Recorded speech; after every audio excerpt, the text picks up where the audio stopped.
Hi guys! Guess what? Magluluto ako ngayon ng bopis. Mga sangkap na gagamitin natin: carrots, sayote, bawang, sibuyas, siling aba, siling pula, atsuete at bell pepper. Naglagay ako ng ginisa mix, then suka.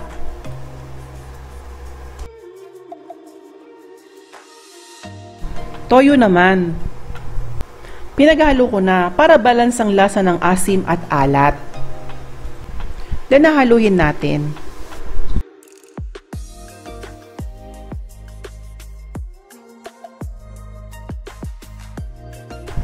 Pinakulo ko na sa suka, tubig at laurel, siling pula para mawala ang amoy ng baga ng baboy kasi diba laman loob yan. We need to be careful guys. Mantika muna as usual. Bawang,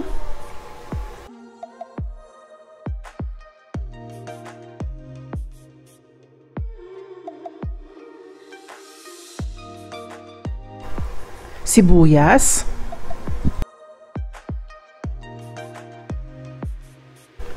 at suwete na binabad ko na sa mainit na tubig at in-strain ko na para dagdag kulay or appetizer. Hintayin nating magisa ang atsuete at least 1 minute para magisa ng ayos at mawala ang pakla. Pagkatapos, lagay na natin ang baga ng baboy na pinakulo na natin.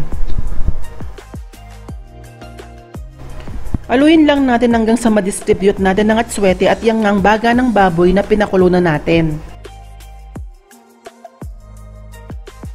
Pagkaalo, maglalagay tayo ng tubig. Palambutin pa natin ng ayos kahit pinakulo na natin para magkaroon tayo ng konting sabaw at hindi dry ang bopis natin. Yan, kumukulo na. Matubig pa, need pa natin bawasan ng tubig. Takpan natin ulit para madaling kumulo. Ilalagay ko na yung tinimplaan ko kaninang toyo at suka. Isasabay ko na din ang paminta. Yan, tama lang ang pinakatubig niya. Maglalagay pa kasi tayo ng gulay. Napansin niyo po ba sa iba huli ang suka? Pero ako inuna ko na. Kasi gusto ko bago ko lagyan ng gulay, okay na ang lasa.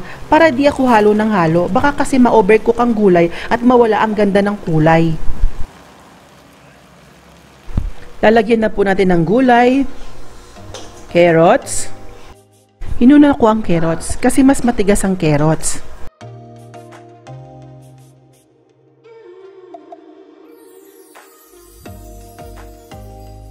Sayote naman, dinamihan ko kasi masarap ang madaming gulay.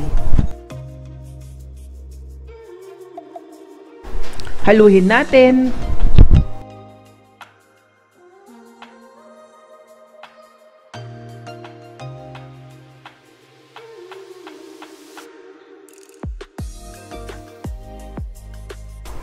Bell pepper naman.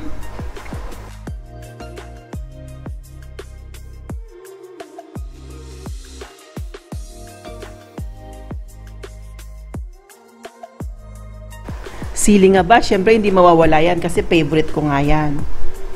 At bagay na bagay yan sa bopis. Haluin lang natin ng haluin hanggang sa lumambot ang mga gulay.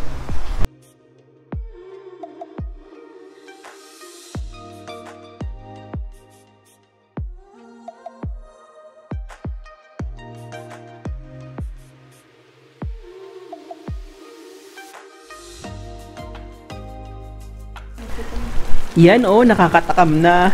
Mga 5 minutes, luto na ang ating bopis. Yan guys, isi-serve na natin. Ang sarap guys, tinikman ko. Promise.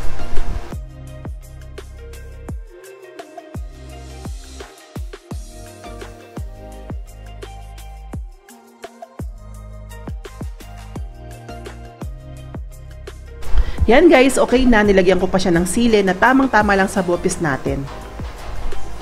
Sana may na-share na naman ako sa inyo. Don't forget to like at comment kayo kung anong gusto kong lutuin. Paki-share na rin po. And of course, subscribe to my YouTube channel. Goodbye po and God bless you.